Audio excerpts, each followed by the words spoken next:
आइए सुनते हैं कार्तिक पूर्णिमा की कथा। तो बोलिए प्रेम से भगवान विष्णु की जय, माता लक्ष्मी की जय, भगवान भोलेनाथ की जय। कार्तिक पूर्णिमा से जुड़ी पहली कथा। पौराणिक कथा के अनुसार तारकासुर नाम का एक राक्षस था। उसके 3 पुत्र थे, जिसका की नाम पहले का तारकाक्ष, दूसरे का कमलाक्ष और तीसरे का विद्युन्माली था।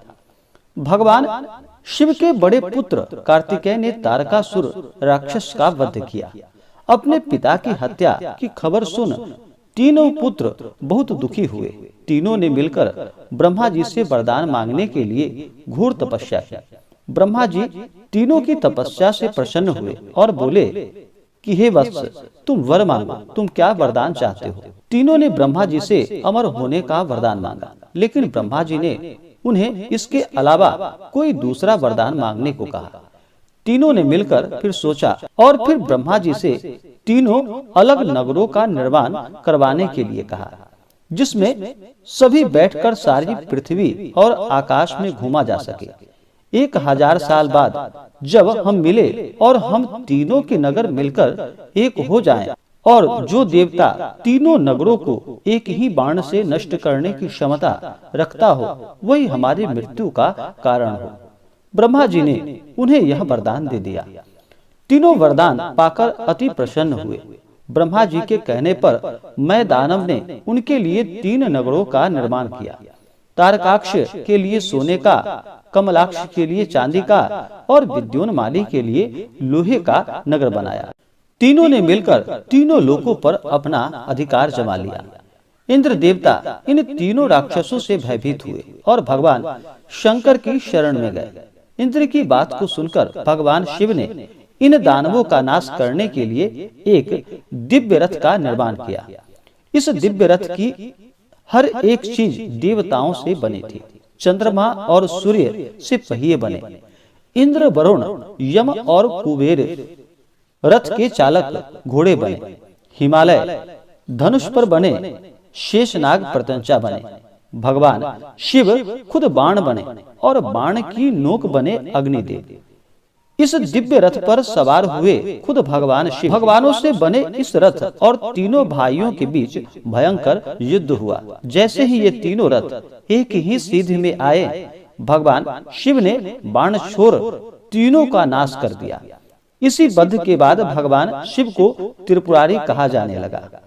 यह वध कार्तिकेय मास की पूर्णिमा तिथि के दिन हुआ था, इसलिए इस दिन को त्रिपुरारी पूर्णिमा के नाम से जाना जाने लगा। तो आइए सुनते हैं कार्तिक पूर्णिमा से जुड़ी हुई दूसरी कथा।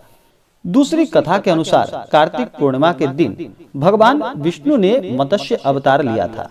हिंदू पुराणों के अनुसार एक समय ऐसा आया जबकि धरती पर भयानक वर्षा हुई, जिसके चलते संपूर्ण धरती जल में डूब गई थी।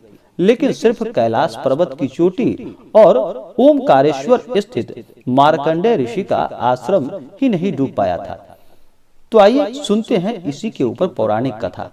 पौराणिक कथा के अनुसार द्रविड़ देश के राजर्षि सत्यव्रत कृतमाला नदी में स्नान कर रहे थे। जब उन्होंने अंजलि में जल लिया तो उनके हाथ में एक छोटी सी मछली आ गई। राजा ने मछली को पुनः नदी के जल में छोड़ दिया।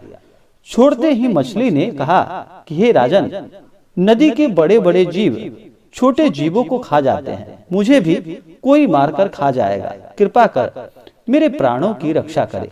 यह सुनकर राजा को बड़ा आश्चर्य हुआ। उन्होंने मछली को अपने कमंडल में डाल लिया, लेकिन एक रात में मछली का शरीर इतना बड़ा हो गया कि कमंडल छोटा पड़ने लगा। तब राजा ने मछली को निकालकर मटकी में डाल दिया। वहां भी मछली एक ही रात में बड़ी हो गई। तब राजा ने मछली को निकालकर अपने सरोवर में डाल दिया। अब वह निश्चिंत थे कि सरोवर में वह सुविधापूर्ण तरीकों से रहेगी, लेकिन एक ही रात में मछली के लिए सरोवर भी छोटा पड़ने लगा। यह देखकर राजा को घोर आश्चर्य हुआ। तब राजा समझ गया कि यह कोई साधारण मछली नहीं है। उन्होंने उस मछली के समक्ष हाथ जोड़कर कहा, कि मैं जान गया कि आप निश्चय ही कोई महान आत्मा है। यदि यह बात सत्य है तो कृपा करके बतलाइए कि आपने मत्स्य का रूप क्यों धारण किया है। तब राजर्षि सत्यव्रत के समक्ष भगवान विष्णु ने प्रकट होकर कहा कि हे राजा, हयग्रीव नामक दैत्य ने वेदों को चुरा लिया है। जगत में चारों ओर अज्ञान और अधर्म का अंधकार फैला हुआ है। मैं हयग्रीव को मारने के लिए हयग्रीव का रूप धारण करूंगा। आज से 7वें दिन भूमि जल प्रलय से समुद्र में डूब जाएगी।